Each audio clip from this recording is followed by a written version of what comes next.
What's on, ladies and gentlemen? My name's Ross, I like games, and today we've got news about Tamer Pack 8. Remember, these are the Tamer Packs that are released over in Japan. You go to a tournament, you get a Tamer Pack with one random card in, and the winner gets a different card, I think is fair to say.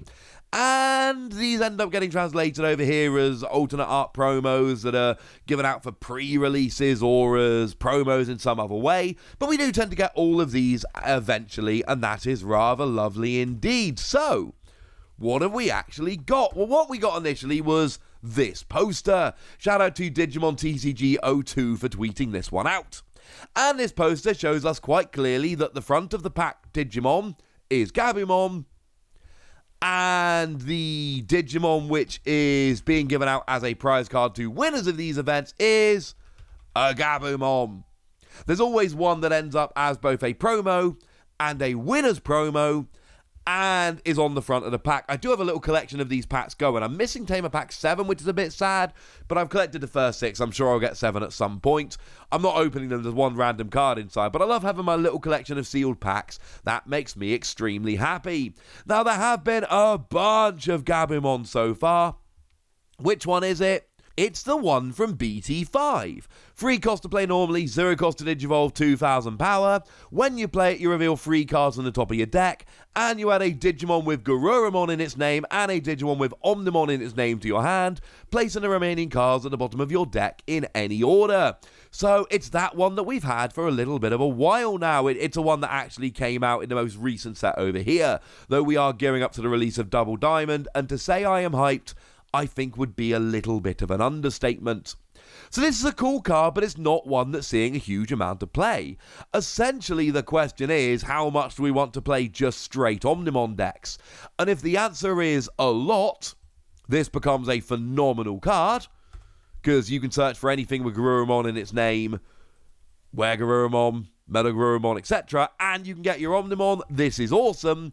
If you're not playing straight Omnimon decks, I'm going to be real with you, maybe it's not the most important card ever, but it is still an extremely cool card, and if you're going to be playing Omnimon stuff, this is rather lovely indeed. Certainly with Gabumon being as popular as it is, we can kind of understand why Gabumon ends up being the postermon. Now, it's a little bit sad, unfortunately, that we don't have better images, but we do have an image that has been shared by DTCG Review of the card, as in the non-winner version. And I'm going to be honest with you, I don't love the winner versions. I just don't.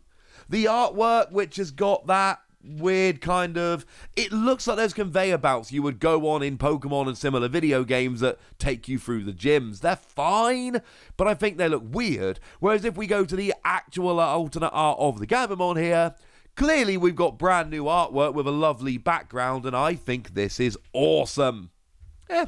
Maybe it's just me. Now, the one that I'm most excited about is the alternate art Goblins. And look, I know it's a vanilla card, and you know it's a vanilla card. But it's a vanilla Gabumon from BT1 that I play in like all of my green decks, because it's awesome. It's a 2 cost to play normally, 3000 power, level 3. It's one of those ones that gets played a lot because it's a 2 cost to play level 3. And people like having them because it means that you can get your deck rolling a little bit faster and a little bit easier.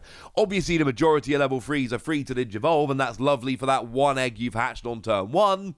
But come on, how many times on turn 1 have you hatched an egg, evolved into a level 3 for free, then played a 2 cost level 3 and passed with 2 memory? I do that a lot, and I'm sure a bunch of you do as well. Now we got an alternate artwork. Of course, it is absolutely fair to point out that it is functionally identical to Argamon. Different Digimon and name and artwork, but it's the same card. It is a green 2 cost to play, 3000 power. Now, because they've got different numbers, you can, of course, play 4 of each of them in your deck. Remember, the Gabumon is an alternate art, so no, you cannot play 4 of each. They've got the same card number, but still, it's out there, and I'm kind of happy. Now, there is one other vanilla card, and I know not everyone loves getting the vanilla cards, but remember, right, these are alternate art. So it doesn't really matter like that. These are just cool little promos. I know we all want the super hyper awesome cards as alternate arts, but it's really not the end of the world. It is specifically Antliamon, the one from BT3. 7 cost to play normally, 2 cost to Digivolve, 8,000 power, level 5. And, look, here's the deal. It's 2 cost to Digivolve, which is 1 less than normal, and it's 8,000 power. The average stats on a level 5 are 7 cost to play, 3 cost to Digivolve, 7,000 power. So here it's only 2 cost to Digivolve, which is cheaper, and it's got 8,000 power, which is a bit more powerful. And to be fair, 8,000 power is actually a really important number, because like I just said a second ago, the average level 5 has 7,000 power. So this means when you attack the stack, you would expect to survive against level 3s, level 4s, and your average level 5. So there are absolutely reasons to play this, there are reasons to be a little bit excited. Is it amazing? No, obviously not. It's a vanilla card, it doesn't even see a huge amount of play, to be honest. In terms of playability, Gabumon is better, but certainly there are going to be some yellow cards that want some cheap evolution, and this Antliamon can absolutely do it. And I've seen it popping up in a bunch of deck lists, so yeah, Antliamon, go for it. And I haven't gone by and run the numbers, but it really doesn't feel like we get a huge amount of level 2s coming as these promos. Well, Demi-Meramon would like to say hello. It's the Demi-Meramon from BT3, it is the purple one, and it's the one that says, on deletion you draw a card and then trash a card from your hand. It is important to note that you don't actually gain a card here.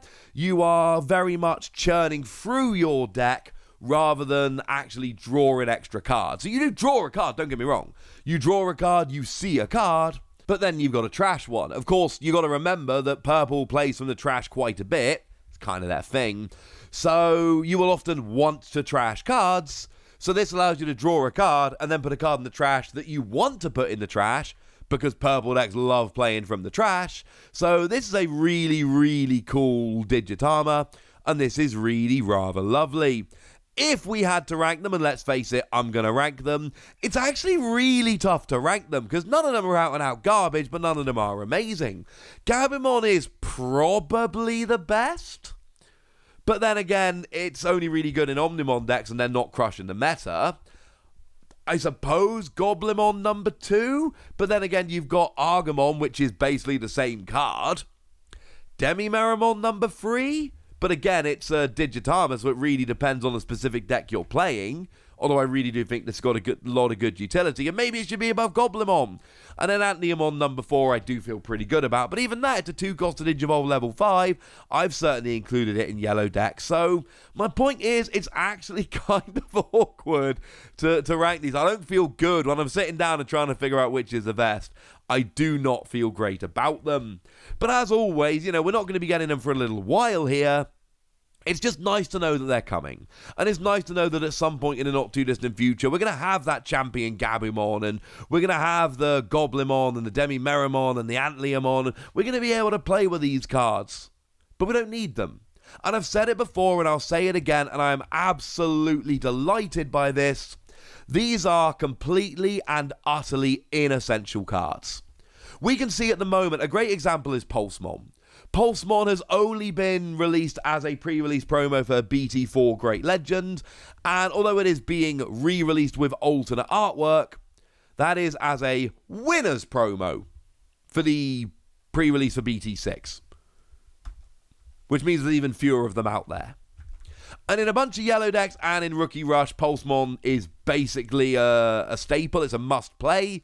And I know people like making Rookie Rush without Pulsemon to prove how cheap the deck is. We all know Rookie Rush is better with Pulsemon. That's not really a question. It's a phenomenal card. If you're playing a bunch of blue-green rookies, one that will either draw you a card or be a 2 cost to play, or if you've got exactly 3 security remaining, both, there's no question that Pulsemon is great in those decks. But Pulsemon up till now in the UK has been about a £25 card, and the value has popped down a little bit because that Evolution Cup has given 2 copies of it to everyone who entered. Incidentally, if you want to buy Pulsemon in the next, I just got a shipping notice yesterday that might have been shipped. So what I'm telling you is, if you want to get these, the price has, I saw 2 selling for 35 quid yesterday rather than 25 quid each. So basically, get on these soon. If you want to get these, keep an eye out. They're going low now. They might not get much lower than this. Now is about the time to go for them. But my point is, that is the kind of product we don't want. Because, well, it's sad, right? Because they're harder to get. And people struggle to get hold of them, and then they're good cards and the value rises. So these are not the most stunning cards ever, but they're cool alternate art promos, and because they're alternate art, you can ignore them, and that makes me happy. But now, ladies and gentlemen, I want to know what you think about these, and honestly, I would genuinely love to see your 1 to 4 ranking in the comment section, because I am really struggling to rank them. I don't know. Go nuts in the comment section, but be nice! And then make sure you like this video, subscribe to this channel, follow me on Twitter at TheWasi. That's where we talk Digimon and a whole bunch of other card games. And please do consider checking out patreon.com/PTCGradio, where you can support the channel, get some bonus podcasts and all kinds of fun things. But by far the most important thing as always, look after yourselves till next time, would ya? Thank you very much for watching. My name's Ross, and you've been watching Wasi Plays.